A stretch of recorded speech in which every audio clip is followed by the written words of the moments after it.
Alright, little darling. So last episode we lost a PT, so now obviously we had to capture another one. And as you can see, we managed to do so. Um, I might show you later how I did it. It wasn't a big deal. It just overshoot flying on top of my boat, so I was able to trank it and catch it with a bola basically, and after that trank it. And now the big thing is, how do I get out with my raft in between these two big boulders here?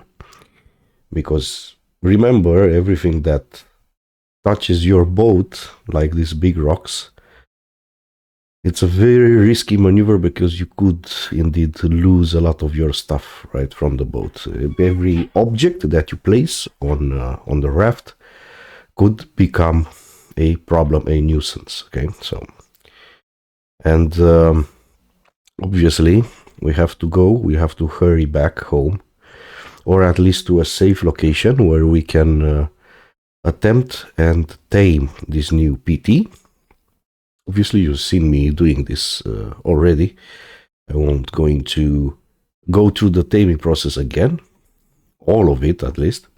We're just trying to spot a cool place where there's no actual predator to come and kill our tame, because that would be insufferable actually after losing the first one because of a visual glitch, a bug, if you will. So here it is. Put food in inventory.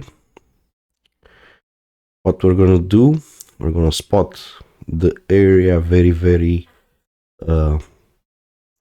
carefully, and we're gonna place obviously the raft near the shore just in case I need to quickly maneuver around it, so I don't have to go underwater. Here there are piranhas. Here is where we captured all the Sarcos, both Sarcos that we have, so I don't wanna reach into one of those bad boys again while I'm doing this. Okay, so now I'm just placing in the inventory some of these narcotics, so the bird actually stays under for a little bit of time more, so I can actually starve it. As always, remember, this is the best way to tame anything. Starve the creature first, then tame it. It's going to reduce the taming time by an in-game day, pretty much. So yeah, just do it like this and you're going to be just fine. You're not going to waste time. You're not going to waste a lot of narcotics. You're not going to waste anything, right? So obviously we have to do something in the meanwhile, right? While we're waiting for the berry to starve. So here is already in the mid process of taming. I just want to say that I've tried out my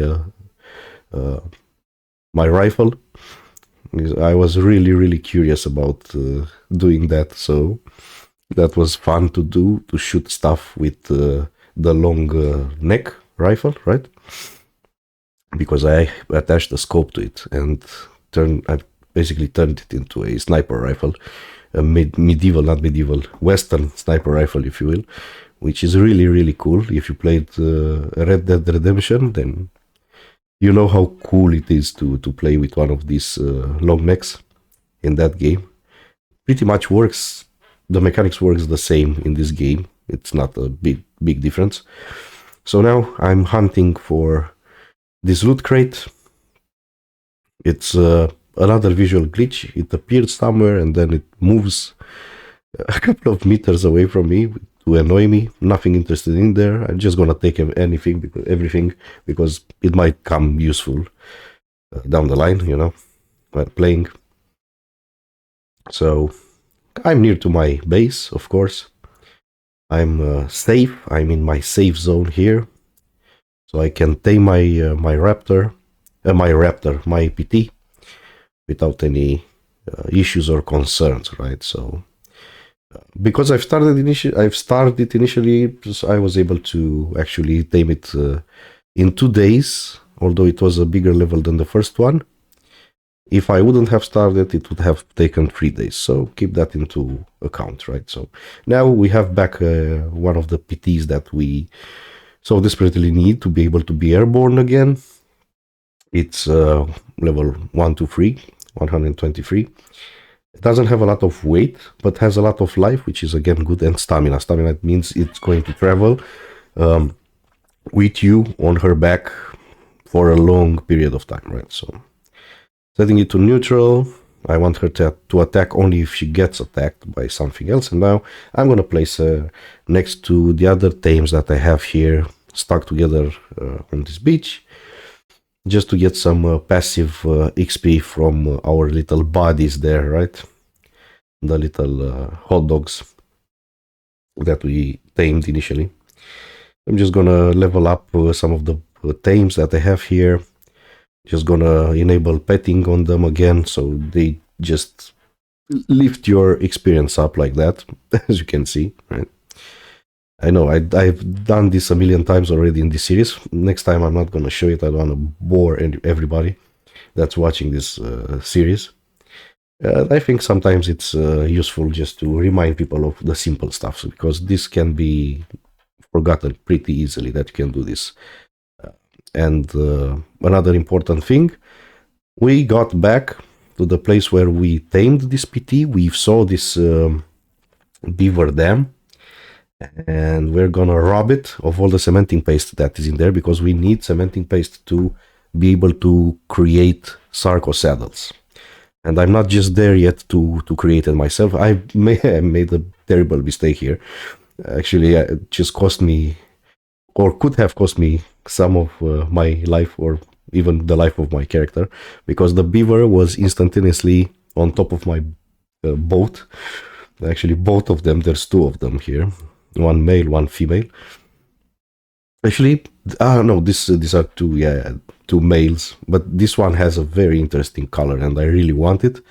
This white guy, this white beaver, I've never seen this variation so far. Completely white, and it's cool to see one. I'm waiting for it to get on board here. I dislike this about the beavers. They always are going to attempt to break your boat. So I'm just gonna shoot it, and he's going to attack me instead of the boat, right? Oh no! Surprise! He just went on the other side. I didn't know they can squeeze through that, but apparently they do. So now he's going to attack me, and now I'm going to quickly close the gate, and he's mine. Haha, he's on the boat, but this is not the one I want. I actually want the white one. So I'm just gonna trank this one, although I'm not gonna tame it right now. I put him under just so I can see where the other one is, right? Okay, placing some food in there, but I'm not gonna tame it. That's not what I want. So now I'm just putting away what I've stolen from these guys. Unfortunately, I lost the wood.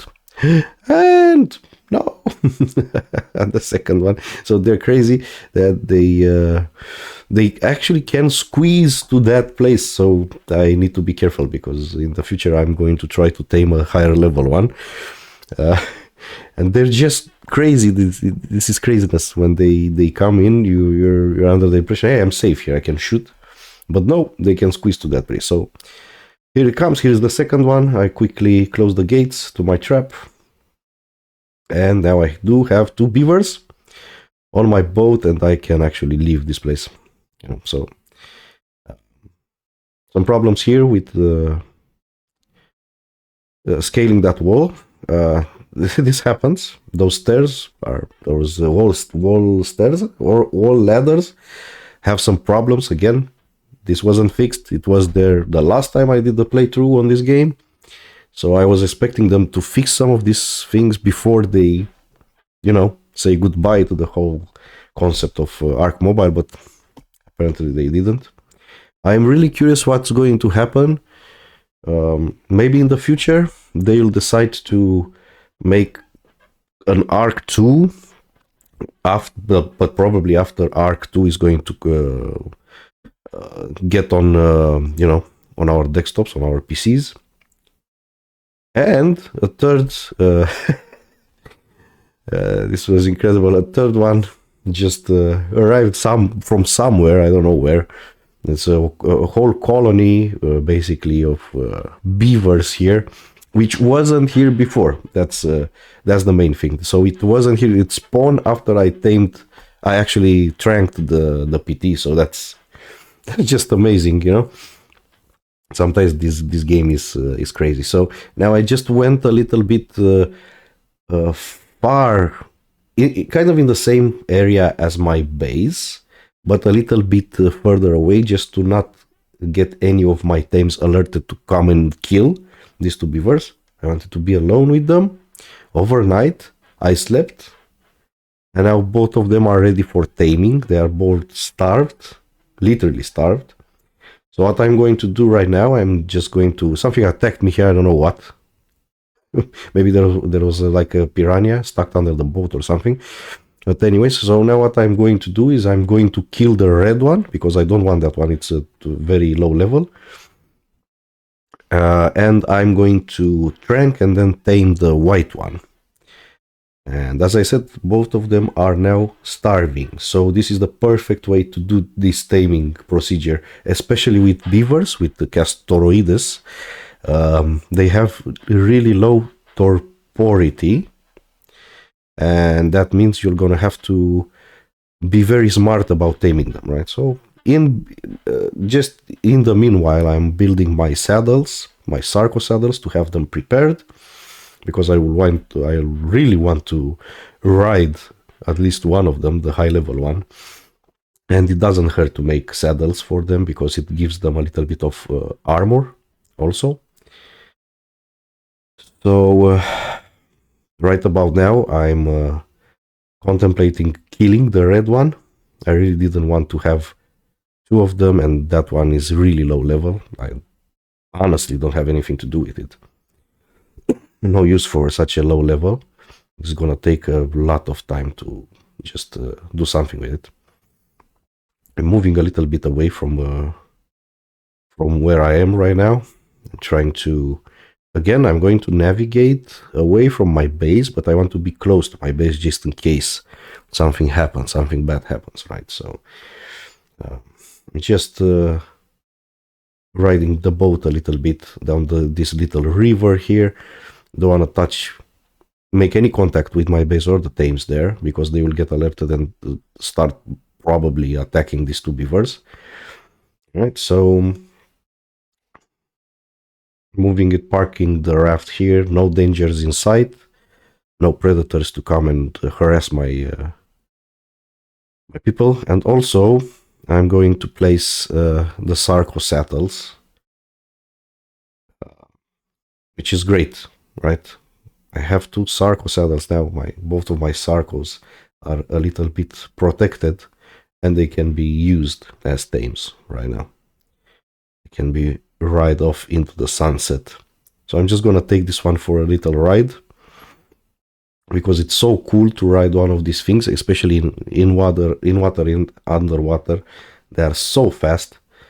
They're fast on the ground as well, but even faster under the water. You'll see what I mean. So I'm gonna do a little bit of a killing frenzy right now. I couldn't handle myself. I couldn't stop myself to not do this. I'm just gonna kill everything that's here. And it's insane the amount of raw meat and the amount of pelts or hides you get by just playing with a Sarco on one of these beachheads here. It's crazy. So you're killing pretty much everything so fast. It's insane. And obviously fun. It's a very fun tame to have. I usually prefer baryonyx, and for this gameplay we will tame a high level baryonyx because we need it. It's the perfect cave explorer, and it's the perfect underwater explorer, and you'll see why when we get one, just in case you don't know about that. But for now, let's enjoy playing with this Sarco because it's crazy. It's fast, it's agile, can jump in front, attacking. It's incredible. Now, another glitch that I've noticed on mobile, which is really annoying, if you have something equipped in the last slot of your sidebar there, while you are attacking or while you are doing some consecutive movements that need you to hold the screen, press and hold the screen, that thing that you have equipped there is going to get equipped basically, and you'll enter this first person and try to use it. My screen just flipped here. I don't know why. Hello, this is weird. Another glitch, but that's fine. It's okay. Finally, it regained itself. So that was weird. So with Sarcos, I don't think you can harvest wood, thatch, or anything like that. I've tried. It just destroys the trees, but it doesn't actually get anything in your inventory. Sarcos are just useful for meat gathering, pelts or hide gathering. In the case of trikes, for example, you also get a lot of keratin, chitin, whatever. Right, so that's good also. You basically don't have to do anything. You just attack with the Sarco, and you see about your way, about your business. All right, crazy. So, yeah, killing everything. We just have to, for the time being, we have to be very aware about the Broncos. The Brontosaurus. We cannot just yet kill them.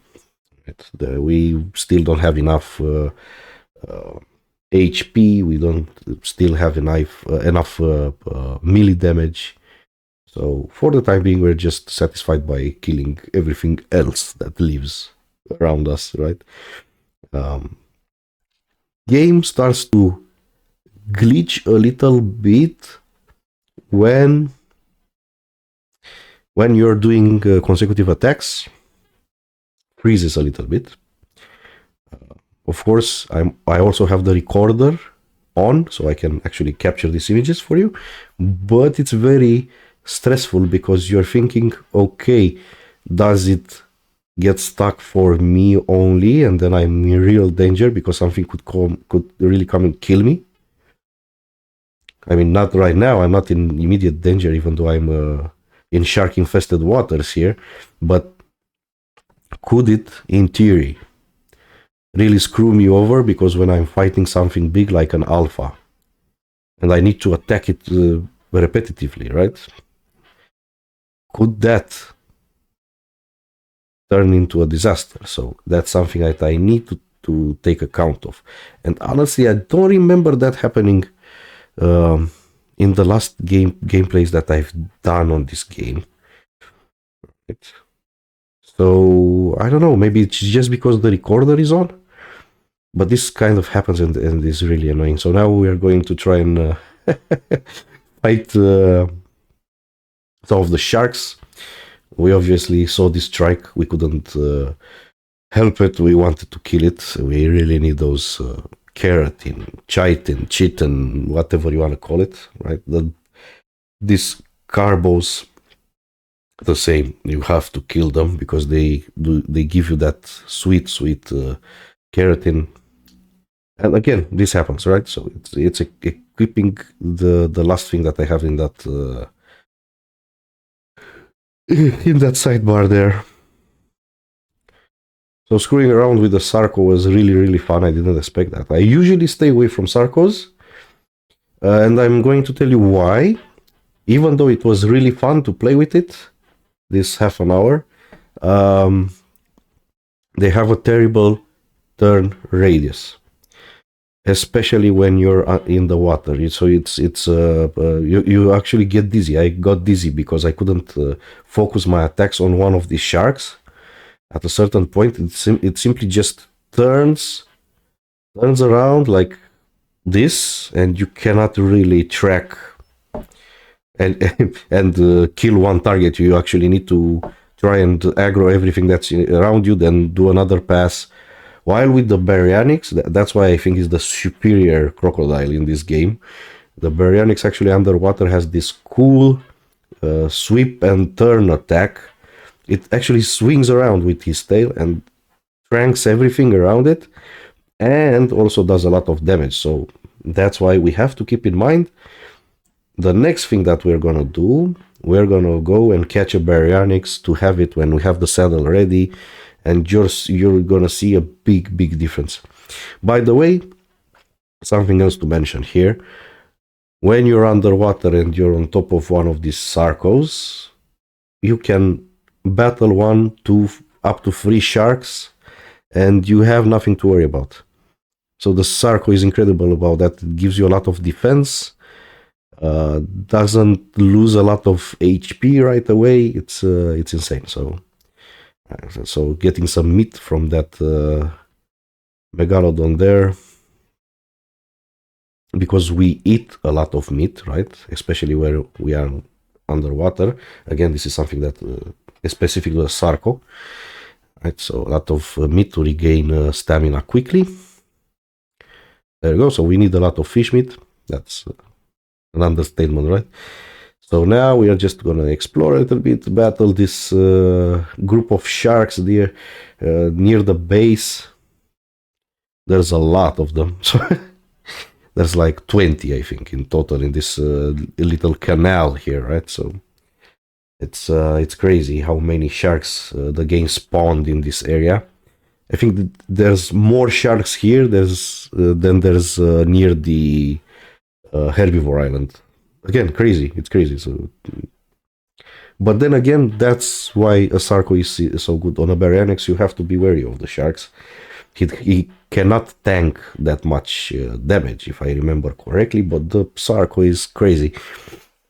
He just goes ahead. You can swim on top of underneath the sharks. You have more maneuverability. You are faster than them. But then again, the turn radius of the Sarco is really bad and doesn't really help you to actually kill underwater a lot, you know. But you can run, you can move, you can maneuver. So basically, I don't think you ever get caught while using a Sarco. It's impossible. There's one way you can get killed underwater while riding a Sarco, and you're gonna see it.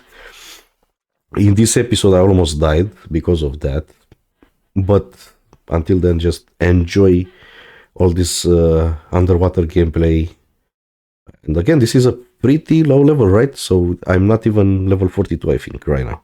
And I can already, because of the Sarco, I can already go underwater, which is perfectly and absolutely fine. It's amazing, right? So again, underwater, I don't think the Sarco does a lot of damage. The damage of the Sarco is pretty much to take a lot of damage, you need to attack multiple times with the Sarco. First time you're attacking doesn't do that much, you know. You have to be near your target and attack it repeatedly to actually increase that damage. So now I'm trying to tank a couple of those sharks to see what happens. Nothing happens. My HP is still perfect. I'm attacking them. Again, I'm not taking that much. I'm not dealing that much damage. I think it's maybe 100 HP per each bite. Some of those megas, of course, they are pretty high level. Like not this one, but there's one that's 150 or something like that. So it's expected some of them to be more resilient, but not all of them, right? So this is crazy. So yeah, I'm going after this one. Oh, I just bought him a little present there on the tail, and then the next one, because you really can't keep the Sarco still while under the water. It's really hard to do that. Yeah.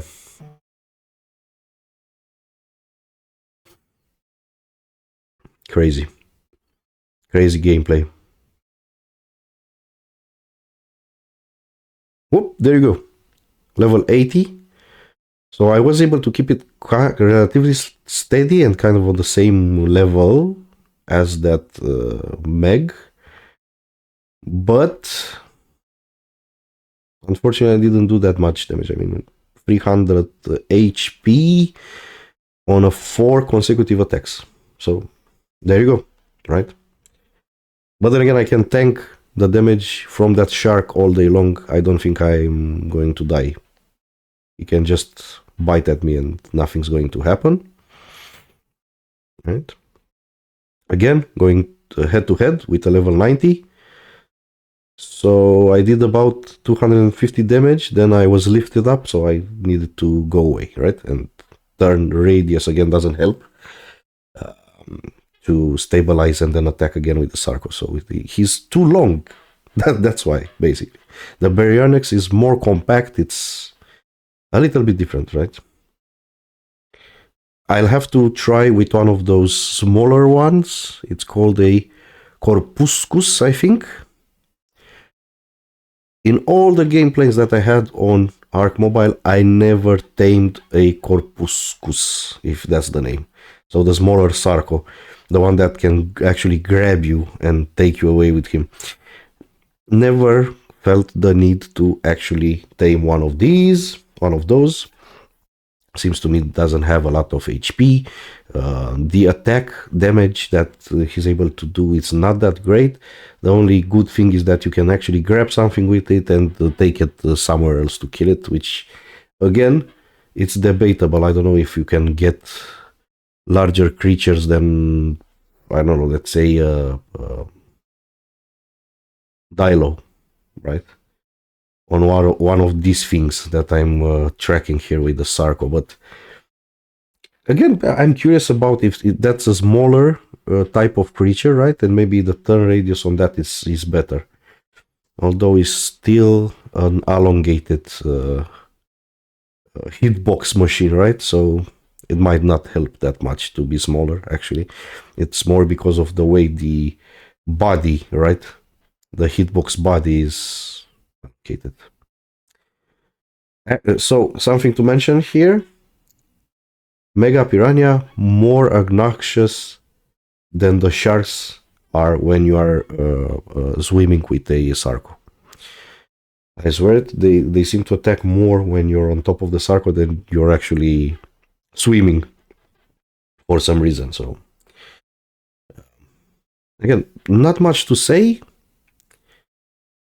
You'll see me do this repeatedly because I enjoy playing this, and I actually encourage everyone to try this. Just go catch a Sarco, like I've showed you in the last episode, and go ahead and spend 1 or 2 hours in the game just attacking mindlessly everything that you can on the beach, in the water, wherever, right? Sorry. It's simply crazy how much fun this is.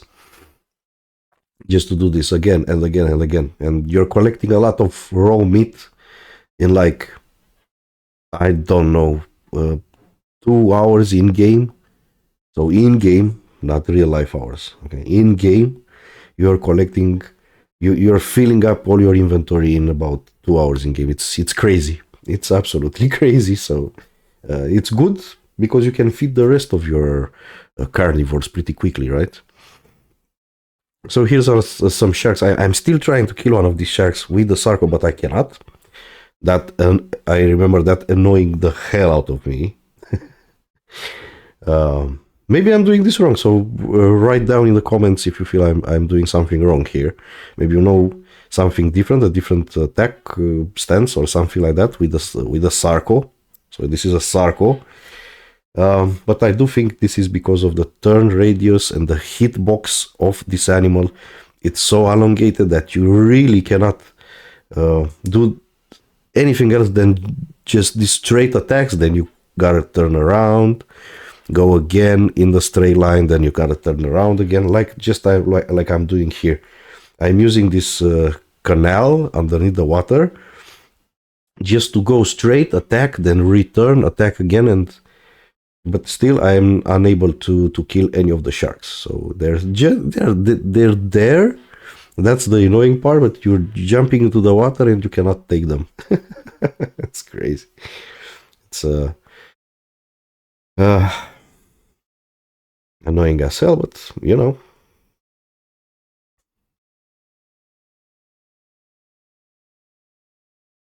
So now we are actually deciding to